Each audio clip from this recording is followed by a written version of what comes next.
तो हम लोग इकट्ठे नहीं हुए। धम्म दीक्षा के दिन, धम्म दीक्षा के दिन तो सब लोग इधर उधर थे। 14 अक्टूबर के दिन 14 अक्टूबर का शनिवार था ना, नोएडा में थे तो। अच्छा, जटवाड़ा। अच्छा,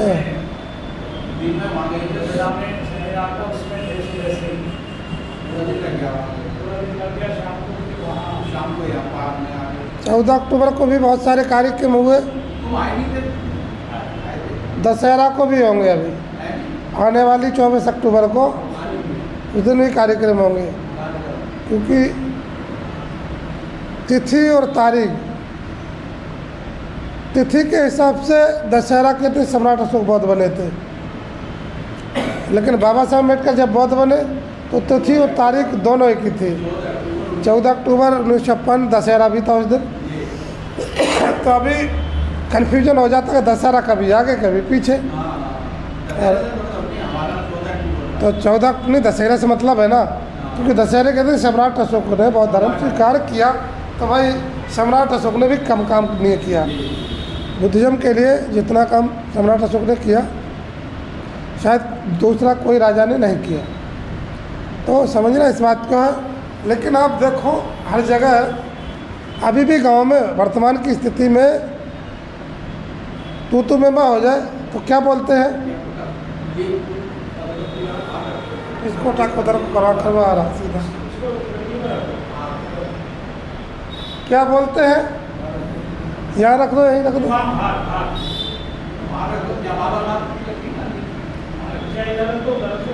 बाबा साहब के पास ही रख दो, चाहे रख दो। क्या क्या बोलते हैं अभी भी बोलते हैं ना, ज़्यादा 3-5 क्यों करते हो, बोलते हैं ना 3-5 क्यों बोलते हैं। अभी भी 2600 साल बीत जाने के बाद लोग 3-5 की बात करते हैं, लेकिन उन्हें पता नहीं कि बुद्धिज़्म की बात कर रहे हैं, 3-5 बुद्धिज़्म के हिसाब से बोल रहे हैं। और आज भी भारत में चाहे जिसकी पंचायत हो, बड़ी से बड़ी, पंच 5 ही जोड़े जाएंगे, 6 नहीं जोड़े जाएंगे। पंच साहब, पंच बुला लो। तो मैं कई बहुत जगह मीटिंग में रहा, दूसरे समाज की मीटिंगों में, ओबीसी वाले की, ज़्यादातर यादवों की, जाटों की, गुजरों की पंचायतों में रहा।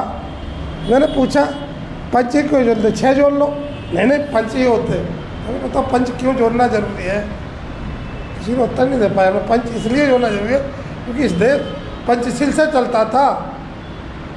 अब सोचने में मजबूर होते, हाँ बात तो यार कैदी कह रहे, हमने 6 शील से नहीं, पंचशील से शुरुआत ही फाउंडर है ये। लड़ाई झगड़ा करते बहुत बड़े 3-5 करने वाले हो।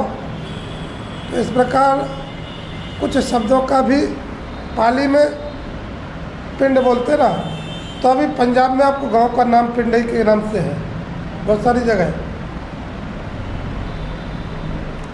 पाली के शब्द बहुत सारे समाज में अभी यूज होते हैं, लेकिन वो पता नहीं चलता।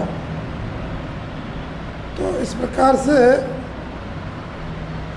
आप जो कह रहे थे अपनी उम्र का एक अनुभव है, इनका अपनी उम्र का अनुभव है, अपनी उम्र का अपना, हमारा अपना एक अनुभव, जीवन का जो प्रैक्टिकल जीते हैं वो अनुभव अलग होता है, किताबों से मिला हुआ अनुभव अलग होता है। जब किताबों को पढ़ेंगे, पूरा पढ़ने के बाद उसको जीवन में एक भी अर्थ उतारेंगे, तब तो उससे जीवन सुधरेगा। और केवल पढ़ लिया बहुत सारी किताबों को, चाहे जिसकी किताब पढ़े, बहुत से दुनिया में दार्शनिक हुए, उन्होंने अपने अपने हिसाब से समय के अनुसार किताब लिखी और चले गए। अल्बर्ट आइंस्टीन ने लिखा था आने वाला समय बुद्ध का होगा। उसे उसके मन और चित्त की भावना थी कि जो सत्य होगा वो अंधविश्वास पाखंडों को ख़त्म कर देगा, अपने मार देगा।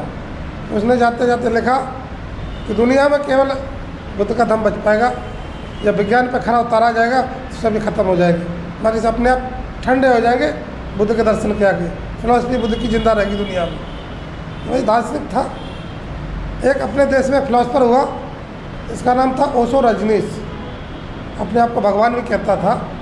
वो गांधी की खटिया खड़ी की उसने जिंदा में, वृंदावन में जिंदा में गांधी थे, जब इन्वेस्टर से उतर रहे उसके लोगों ने फ़ोटो निकाली और पूरे मीडिया में वायरल कर दी कि देखो तुम्हारा ये महात्मा को बैत नहीं चाहिए 16 साल की लड़की का, ये इसने चाहिए पकड़ने के लिए, उसको मारने के थोड़े गांधीवादी थोड़े।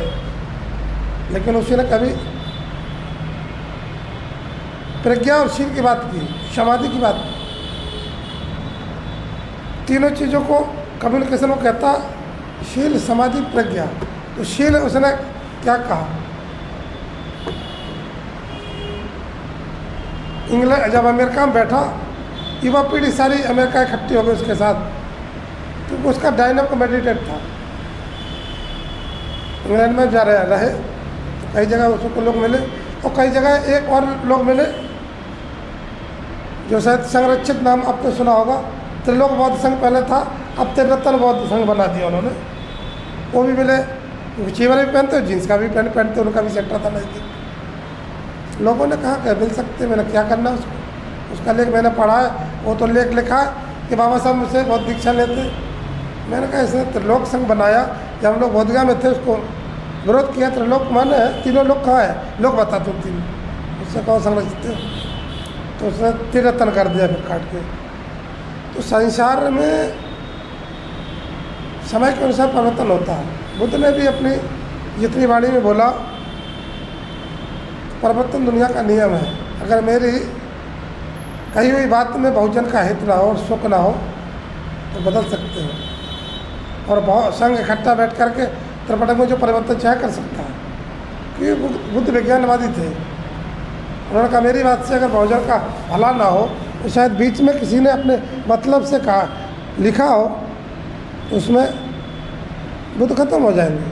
क्योंकि बहुत सारी फिलॉसफी अमेरिका में पढ़ती हो, बाबा साहब ने कहीं टिक लगा दिया था, काट दिया था, तो उस पर यूनिवर्सिटी में बहस हुई है। अम्बेडकर को पूछा गया आपने ऐसा क्यों किया, बोले किसी भी आदमी को ख़त्म करना तो उसका दर्शन ही ख़त्म कर दो, वो ख़त्म हो जाएगा। जब तक उसका दर्शन दुनिया में जिंदा रहेगा वो कभी नहीं मर सकता।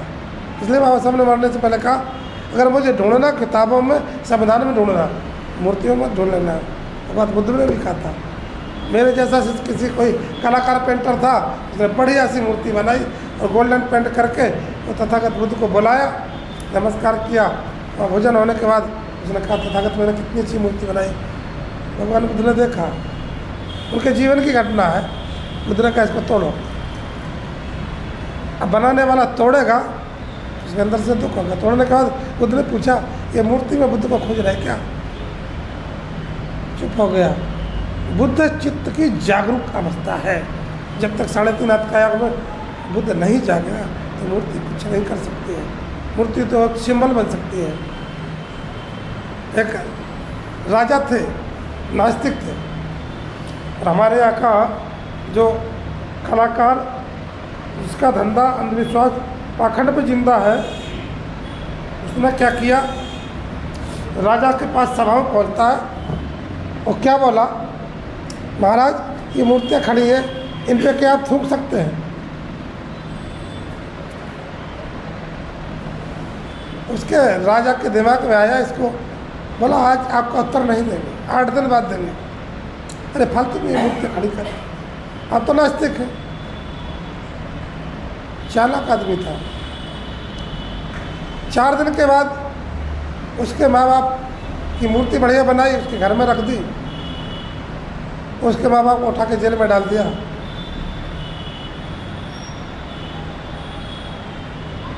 छठे दिन दौड़ के आया, महाराज मैं मर जाऊंगा। क्या हो गया? मूर्तियों को नहलाओ, खाना खिलाओ, तो आपके माँ बाप के पेटे पहुंच जाएगा।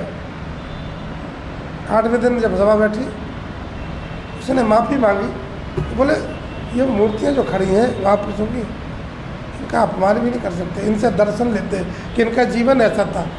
तो कह रहा था थुकते। तब उसने कहा था आस्तिक, नास्तिक और वास्तविक क्या अंतर है? प्रैक्टिकल जीवन है, वास्तविक है। और बुद्ध भी कहते थे अपने जीवन में, ना मैं आस्तिक हूँ ना नास्तिक हूँ, जो घट रहा है प्रत्येक क्षण उस घटना को देख रहा हूँ, उसी पे चल रहा हूँ। आगे ये घटना क्यों घटी, किस कारण से घटी, हम लोग देख नहीं पाते। बहुत मोटी कोई घटना है, एक्सीडेंट हो गया तो अरे इसकी गलती थी, ये दारू पिए था, ये इसने ब्रेक खराब हो गए, ऐसा समझते। कोई अचानक मर जाता, कहते अरे इसको अटैक आ गया, या कुछ भी नहीं आया, एक जरा सा गिट्टी से पैर लगा और गिर गया, ख़त्म हो गया, तो बहुत महीन भारी घटना हुई। तो वो तो कहते थे उसको देखो और फिर चलो। जीवन बहुत कठिन है, बहुत सरल है, क्योंकि जितने लोग दुनिया में आए क्रॉस पर, उन्होंने अपने जीवन को काटा और चले गए, और उन्होंने कहा इससे चलने से अगर तुम्हारा जीवन परिवर्तित होता है, तुम्हारे जीवन में बदलाव हो रहा है, उसे अच्छा तुम समझ लेना। और किसी के साथ आप जुड़े, जीवन में कोई परिवर्तन नहीं होता, छोड़ देना उसको। ये बात बुद्ध ने भी कही। कोई आपको मिलता है, चाहे उम्र का कम का हो, चाहे उम्र का बराबरी का हो, चाहे उम्र का सीनियर हो, उसके साथ रहने से आपको मन का परिवर्तन हो, मन में शांति पैदा हो और ये एहसास हो अपनेपन का, उसके साथ बार बार मिलो और लगे उसके अंदर से कुछ मिल नहीं रहा है। इसके साथ मिलने से हमारा न तो मन शांत हो रहा है, न विकार कम हो रहा है, कट कर दो उसको। तो ये रही बात हमारे देश के राजनेताओं की, उनसे कोई लेना देना